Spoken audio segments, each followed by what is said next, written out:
Seguimos con la serie de Lucas. Empezamos hoy el capítulo 22. Y el pasaje de hoy lo he titulado Sella la grieta, abraza la gracia. Es un título un poco enigmático, ¿verdad? Un poco extraño. Al menos puede parecerlo así a simple vista, ¿verdad? No quiero adelantarme dando explicación al título, porque precisamente a lo largo de la predicación y justamente al final de ella descubriremos por qué la he titulado así. El pasaje que hoy vamos a afrontar es una porción de Lucas, donde Judas toma la decisión de traicionar a Jesús. Un pasaje, una porción de la palabra un poco triste, ¿no? Muy conocida por todos, pero muy, muy triste, ¿no? Aunque desemboca en algo que nos afecta positivamente a todos, ¿no? A todos. Judas fue un privilegiado, ¿verdad? En eso estamos de acuerdo. Tuvo la bendición de caminar junto a Jesús durante el ministerio de Jesús, que duró alrededor de 3 años. Fue testigo, además, de muchos milagros. Predicó el Evangelio junto a los demás discípulos, junto a Jesús, pero terminó siendo una pieza clave para la crucifixión precisamente del Maestro. El pasaje que hoy nos toca es un pasaje breve, pero estaréis conmigo que es aterrador, ¿verdad? Describe un momento crucial en el que un discípulo impulsado por una combinación de ambición, desilusión y una mala decisión, se alía con los enemigos de Dios. El texto, precisamente, del que estamos hablando, se encuentra en Lucas 22, del 1 al 6, y lo vamos a leer. Dice así: ya estaba cerca la fiesta de los panes sin levadura, o sea, la Pascua, y los principales sacerdotes y los escribas andaban buscando la manera de matar a Jesús, pero tenían miedo de la reacción del pueblo. Entonces, Satanás entró en Judas, al que llamaban Iscariote, que era uno de los 12. Y este fue a tratar con los principales sacerdotes y con los jefes de la guardia el modo de entregarle a Jesús. Ellos se alegraron y convinieron en darle dinero. Judas aceptó y empezó a buscar la oportunidad de entregárselo a espaldas del pueblo. Ya sabemos que los líderes judíos estaban deseosos de atrapar a Jesús, ¿verdad? Pero estos líderes eran un poco cobardes, temían a la multitud. Jesús era muy querido y muy seguido por muchas personas. Era muy conocido, era muy popular. Y precisamente era muy popular también, específicamente en la zona de Galilea. Y recordad que están en plena fiesta de la Pascua y se acercaban a Jerusalén desde todas partes de Israel. O sea que desde Galilea también venían muchas personas a Jerusalén. Así que una detención a plena luz del día, habría ocasionado grandes revueltas y los líderes no querían formar mucho follón para no molestar mucho a Roma. Así que, viendo que no había forma de dar con Jesús en lugares aislados, se planteaban el esperar a que se acabara la fiesta y que cada cual de toda esa gente que había venido a Jerusalén se fuera cada uno a su lugar, ¿no? De esa manera la ciudad quedaba más tranquila y estaría más fácil o sería más fácil dar con Jesús a cualquier hora y que no se armara mucho revuelo. Pero el plan de Dios era otro. Pero nos hacemos una pregunta, o al menos yo me hago una pregunta. ¿Cómo puede pasar un hombre de ser un discípulo a ser un traidor? Este pasaje que hoy hemos leído no narra un incidente aislado, sino el punto clave, el punto final de un derrumbe, de un colapso espiritual que había comenzado mucho antes en la vida de Judas.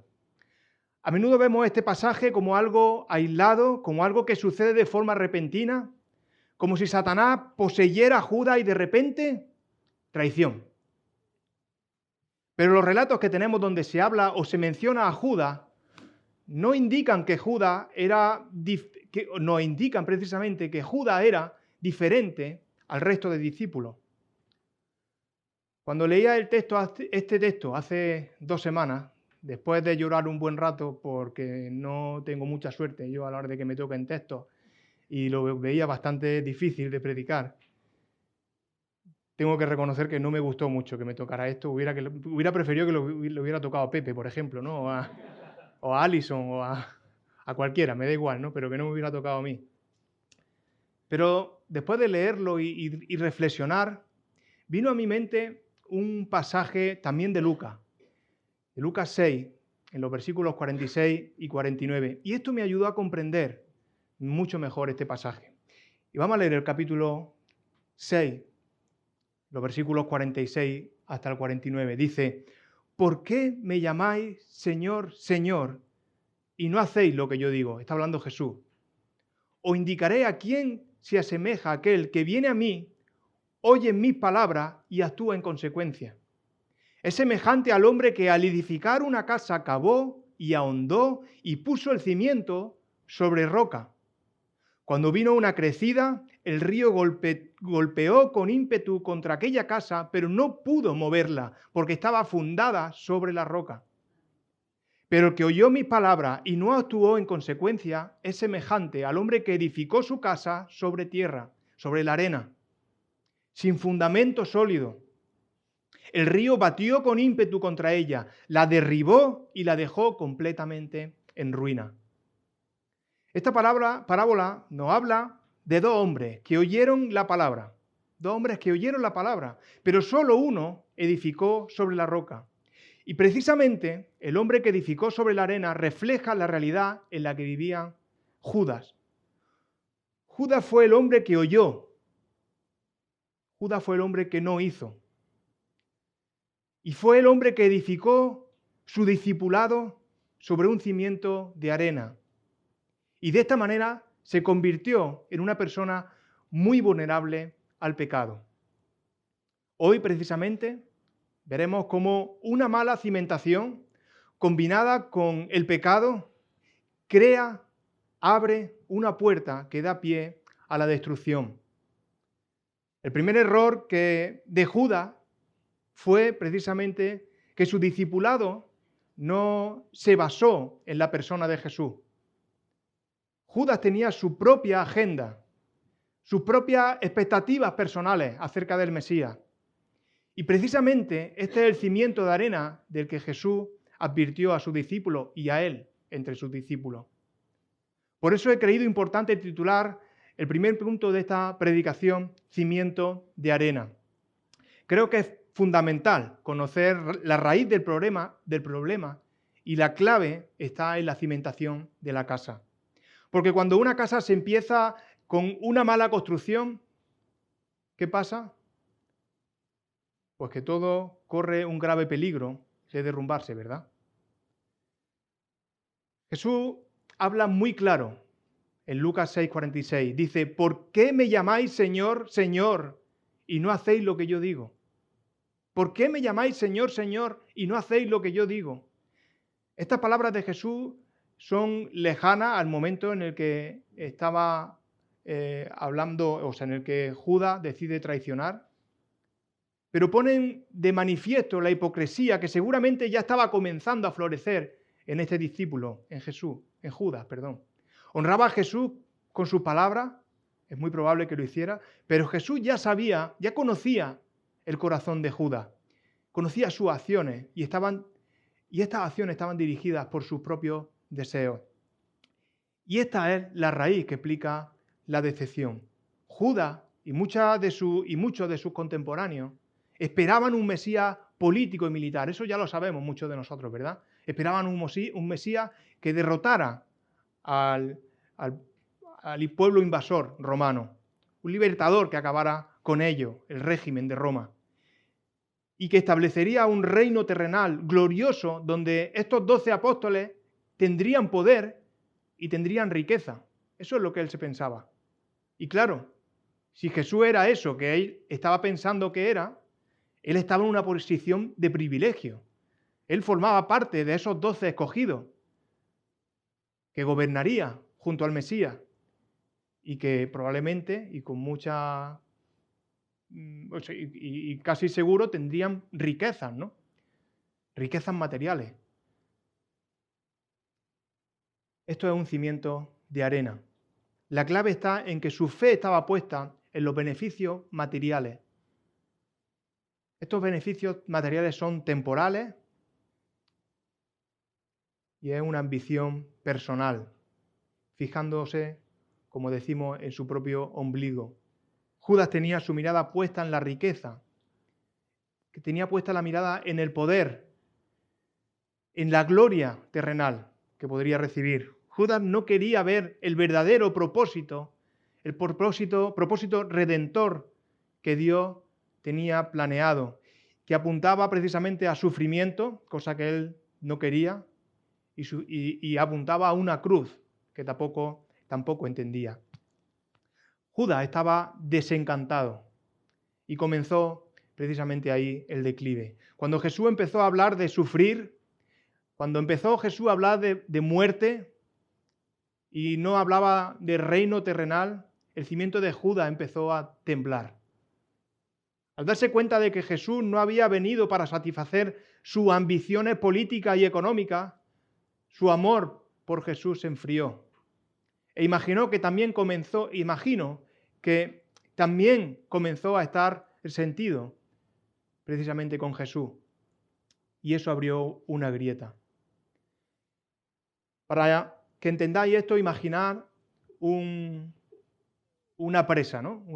Un pantano. ¿Veis? ¿Sabéis lo que es, no? Una presa, donde está el hormigón, para que el agua no se vaya el valle abajo. Imaginad que esa presa no se construye con una buena cimentación. Y que, bueno, hay un movimiento de tierra, como en muchos lugares pasa, ¿no? Y se abre una grieta. Si esa presa tiene agua, ¿qué creéis que puede pasar? Yo sé que ahora las presas no tienen mucha agua, pero imaginad que sí la tiene, ¿no? Está hasta arriba. ¿Qué creéis que puede pasar con esa pequeña grieta? El agua se empieza a filtrar, ¿verdad? Pues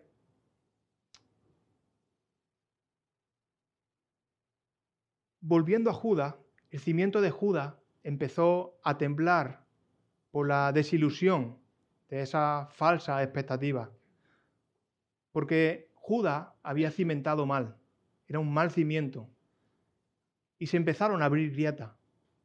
Y por esas grietas comenzó a filtrarse el pecado. La ambición de Judas que Judas tenía se encontró con una realidad completamente diferente, con una realidad completamente opuesta a lo que él pensaba, y esto dio paso al pecado. Un pecado que se convirtió en habitual porque no fue confesado y nos sirve precisamente para titular el segundo punto de hoy, la codicia oculta. Juan habla de este asunto en su Evangelio, en Juan 12, versículos del 3 al 6. Es un pasaje también muy conocido y en el que aparece precisamente Judas, no por nada bueno, precisamente, por algo negativo. Y dice así: entonces María tomó una libra de perfume muy caro, de nardo puro, y ungió los pies de Jesús y los secó con sus cabellos. El aroma del perfume llenó toda la casa. Uno de sus discípulos, Judas Iscariote, hijo de Simón, quien le había de entregar, dijo: ese perfume ha tenido que costar el equivalente al jornal de todo un año. ¿Por qué no se ha vendido y se le ha dado a los pobres? Juan precisamente aclara en el versículo 6, pero dijo esto porque no se preocupaba por los pobres, sino porque era ladrón. Y como se encargaba de la bolsa, se quedaba con parte de lo que en ella se echaba. El pecado de Judas fue la codicia y se manifestaba en el robo. Este es un claro ejemplo. Y parece que tenía bastante costumbre de hacerlo, ¿no? tenía una gran tentación, era el que llevaba la bolsa de la finanza. Pero él cayó en ese pecado. Eso era una grieta en su integridad, justificada quizá por la cercanía a Jesús o por la creencia de que merecía ese dinero, y ese pecado se hizo un hábito en su vida. Y Judas en secreto dejó que este pecado creciera. Y esto a nosotros nos debe de hacer reflexionar y preguntarnos, ¿cuáles son nuestros pecados secretos? Quizá es la crítica, quizá es la pornografía, quizá es la deshonestidad en todos sus aspectos, en todas sus variantes, en el trabajo o con Hacienda. Quizá es el resentimiento. Bueno, puede haber muchos, ¿no? Un pecado oculto que se convierte en un parásito espiritual. Parásito que roba la vitalidad de nuestra fe. Cuidado. Judas tenía una doble vida. Mantenía una fachada de piedad y mientras albergaba una pasión desmedida hacia el dinero que lo destruía. El peligro no es solo el pecado, sino la convivencia con el pecado. Y Judas se había convertido en un perfecto o experto simulador. Y esto adormeció su conciencia, lo hizo muy vulnerable. Él había invertido la prioridad. Había puesto el amor al dinero y había dejado a un lado su amor por el Maestro. Hay una competencia continua entre el pecado y la verdad de Dios.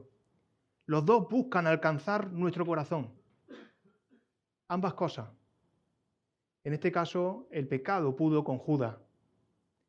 Pero ¿y puede contigo? ¿Puede conmigo? El pecado habitual no solo endurece el corazón, también crea el ambiente perfecto para que el adversario, para que Satanás, entre y campe a sus anchas. El pecado habitual se convierte en una grieta que acaba por romper el muro. Esa codicia secreta de Judas, tomar el dinero de la bolsa, y lo hemos visto como ejemplo, se convierte en la caída de Judas. Él no solamente robaba, sino que justificaba su robo, diciendo que era para dárselo a los pobres, y lo hacía y lo decía para luego meter la mano él, ¿no? Y llevarse una parte. Así que él justificaba y esto endurecía su conciencia contra la voz del Espíritu. Imagina el muro de contención de la presa de antes. La codicia era una pequeña grieta en ese muro. La decepción por Jesús era la lluvia que agrandaba ese pantano y ejercía presión sobre ese muro. Dice el texto que Satanás entró en Judas. Satanás es la fuerza que presiona a través de esa grieta. No para tentar, sino para tomar posesión de la estructura que acaba de colapsar.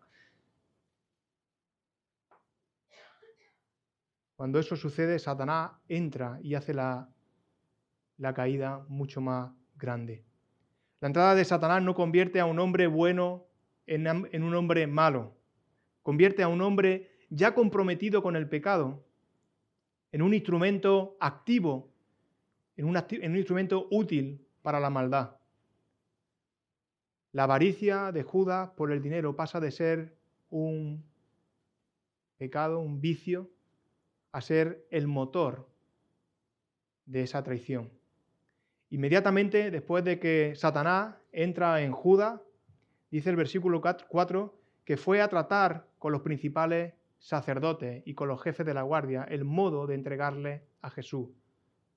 La codicia que ya existía en Judas se transforma en una acción premeditada para vender al maestro y lo hace por una cantidad ridícula.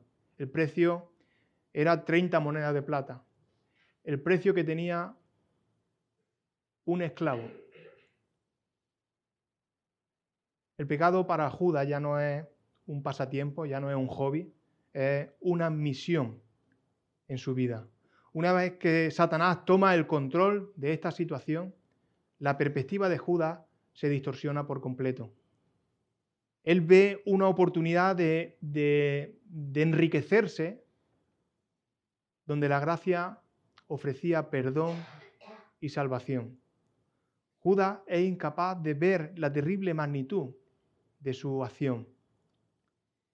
Y antes de pasar al último punto, hacemos un alto en el camino para la aplicación de lo que llevamos visto hasta ahora, de estos dos puntos. Es muy importante que prestemos atención porque lo mismo que Judas, nosotros también nos podemos encontrar en la misma situación. Nosotros no somos más listos que él ni más fuertes. Y la historia de Judas es un buen ejemplo, un espejo para que nosotros nos podamos examinar nuestra propia vida. En primer lugar, revisa tus cimientos. Pregúntate, ¿por qué sigo a Jesús? ¿Por qué sigo a Jesús? ¿Es porque esperas que Él sea tu sirviente personal? Un sirviente que siempre cumple tus deseos de salud, tus deseos de dinero, de trabajo, de comodidad. Si eso es así, estamos hablando de que sigue a Jesús y tu cimiento es de arena. ¿O es porque Él es el Dios soberano que te salvó y su propósito es más grande que tu comodidad? Si esto es así, ha edificado sobre la roca. Si te sientes resentido, si te sientes decepcionado con Dios, esto es una señal de que tu fe puede estar basada en lo que quieres y no en quién es Él verdaderamente. En segundo lugar, sella la grieta. Sella la grieta de inmediato. No dejes crecer ningún pecado. No hay pecados pequeños. Todos los pecados son lo suficientemente importantes para abrir grieta cuando no son confesados. Esa mentira, esa crítica, esa deshonestidad en el trabajo, por ejemplo, ese resentimiento o ese vicio secreto son grietas que si se mantienen se convierten en una puerta abierta para que el enemigo tome el control. La solución, la única herramienta para sellar la grieta es la confesión radical y rápida. Confiesa ese pecado. No esperes. Lleva el pecado a los pies de Jesús, a la luz de Dios. Es mejor sentir vergüenza por un momento que permitir que el pecado tome el control de tu vida y te destruya por completo. Después de este paréntesis, afrontamos ahora, sí, el tercer y último punto de hoy, que he titulado El fruto amargo. Y lo he titulado así porque después de sembrar resentimiento y codicia, el fruto de esto no puede ser otra cosa que la amargura, porque dulce no puede ser, ¿verdad? Las consecuencias son irremediablemente amargas. Judas está en caída libre y ahora busca de forma activa la oportunidad de ejecutar la traición. Y esto lo lleva a una muerte física y espiritual. Judas busca deliberadamente la oscuridad. Dice el versículo 6 que Judas aceptó y empezó a buscar la oportunidad de entregárselo a espaldas del pueblo. Cuando el pecado es el que domina la situación, como es el caso, el pecado exige acción, no permite que te quedes parado. Es como el cazador que acecha a la presa en silencio. ¿Habéis visto alguna vez algún perro o algún gato intentando cazar? ¿Cómo está el gato? Súper quieto, ¿no? Intentando ocultarse. Y si lo hace en la oscuridad, mucho mejor. El lugar que Judas está buscando era el huerto de los olivos, un lugar apartado, un lugar oscuro, un lugar sin testigos, todo para llevar ese plan a la perfección. Y me gustaría advertiros, cuando una persona comienza a buscar activamente situaciones donde su pecado, ese pecado secreto pueda ser expresado, busca lugares aislados, en soledad, lugares de dudosa reputación, lugares peligrosos, elabora la mentira, esa persona ha entrado en una fase de destrucción.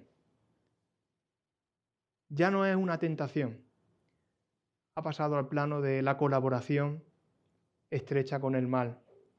Y esto nos lleva al juicio de Dios. Jesús concluye la parábola diciendo que la casa construida sobre la roca, esto es la obediencia y hacer su palabra, resistió la inundación. Lo hemos leído antes. Pero ¿qué pasó con la casa sobre la arena? El que solamente oye, pero sigue manteniendo su propia agenda, sus propios planes, sus propias expectativas. Dice el texto de Lucas 6, la última parte del versículo 49, la derribó y la dejó completamente en ruina. Judas fue a la ruina total. Su vida no terminó en un simple remordimiento. Mateo en su evangelio escribió que Judas entonces arrojó las piezas de plata en el templo, salió de allí y se ahorcó. Su vida, esa vida que había estado construida sobre la arena, sobre expectativas equivocadas y debilitada por el pecado, por la codicia, acabó derrumbándose por completo ante la presión. Tenemos un ejemplo negativo con Judas, pero tenemos un contraste precioso con Pedro. Pedro negó a Jesús, un pecado grave, pero su cimiento era esa confesión que dijo en Mateo 16. Dijo, tú eres el Cristo, el Hijo del Dios viviente. Pedro también falló, ¿verdad? Pedro falló. Pero la clave está en el arrepentimiento. Pedro se arrepintió y volvió a la roca, a ese cimiento, a ese Cristo, el Hijo del Dios viviente. Sin embargo, Judas, con su cimiento de arena, fue consumido por la ruina. En Judas hubo remordimiento, pero no hubo arrepentimiento. Esa es la clave. Hubo remordimiento que lo llevó al suicidio, pero no hubo arrepentimiento que lo llevara a la salvación. El camino que Judas recorre es un mapa para nosotros, un mapa que nos advierte. Y en ese mapa podemos aprender, por ejemplo, que la fe falsa atrae el pecado. Un cimiento defectuoso, un cimiento basado en falsas expectativas, en un sentimiento egoísta, en lugar del propósito glorioso de Dios, inevitablemente nos lleva a la decepción y al surgimiento del pecado. También el pecado que no se confiesa invita al mal. El pecado habitual es la grieta por el que el diablo entra y transforma el vicio en una misión de destrucción. La aplicación a nuestra vida es triple. Verifica tu cimiento. Verifica tu cimiento. ¿En qué está cimentada tu fe? ¿En las bendiciones que esperas o en la persona inmutable de Jesús? No sé si tienes tus propias agendas, pero si es así, arrepiéntete de cualquier agenda personal. Ninguna agenda es más importante que la voluntad de Dios. Obedezcamos de forma radical y en amor desinteresado. Esa es la roca que resiste cualquier tormenta. Los momentos difíciles llegarán a nuestras vidas, si no han llegado ya. Esos temblores llegarán a nuestra vida. ¿Dónde o en qué estamos construyendo? ¿Dónde hemos construido nuestra vida? ¿En base a qué? ¿Recordáis el título de la predicación? ¿Lo recordáis? No, ¿verdad? El título era Sella la grieta, abraza la gracia. Ahora es cuando esto cobra sentido, ¿verdad? Cuando este título está cobrando sentido. Sella la grieta. No abraces ningún pecado secreto, por pequeño que pueda parecer ese pecado, porque un solo pecado, por muy pequeño que sea, puede corromper toda el alma. La confesión inmediata es el único acto que sella la grieta. Y no solamente sella la grieta, expulsa la influencia de Satanás. Cuando uno confiesa su pecado, Satanás no tiene poder ninguno. Sella la grieta, pero no te quede ahí. Abraza la gracia. No abraces el remordimiento. Eso fue lo que hizo Judas. Pero tenemos la promesa del perdón total para nuestras vidas. Cuando caiga, no te retires al remordimiento, porque eso es autodestructivo. Acaba por destruirte. Corre a la gracia. Corre hacia la cruz. Allí donde Jesús, a pesar de nuestra traición, porque también somos traidores, nos ofrece restauración, nos ofrece perdón, nos ofrece salvación para nuestras vidas. Hermanos, que esta historia de Judas, aunque parezca rara, que no sepamos muy bien qué hace ahí, pero que nos impulse hoy a examinarnos y a cimentar nuestras vidas en la palabra inquebrantable de Cristo. Para que cuando venga la tormenta, que va a venir, seguro, nuestra casa no se desplome, nuestra casa quede firme, porque esté en un fundamento fuerte, que esté puesta sobre la roca, que es Cristo. Amén.